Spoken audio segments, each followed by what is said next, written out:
Isang kobra ang nahuli sa Sitio de Laen, Abar 2nd, San Jose City nitong linggo, Enero 19.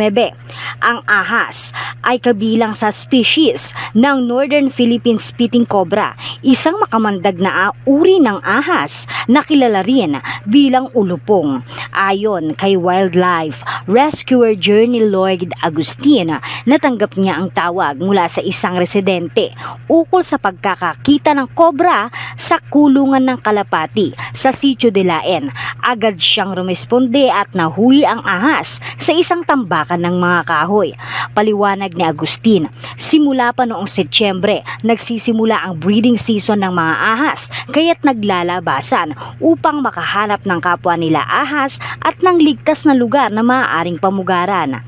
Ang buwan ng Enero hanggang Pebrero ay ang peak ng ovulation ng mga ahas, kaya ito rin ang panahon na mas madalas silang makita. Ayon pa kay Agustin, nitong nakaraang linggo lamang nakatanggap siya ng 7 ulat ng sightings ng mga ahas.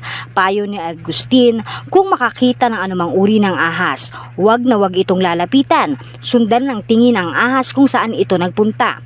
Pinakamainam na tumawag sa isang snake expert na konektado sa DENR o Department of Environment and Natural Resources upang agad itong mahuli at mailipat sa ligtas na lugar. Para sa Balitang Nueva Ecija, Ninya Kayaban para sa DWNE Teleradyo, ang inyong kakampi.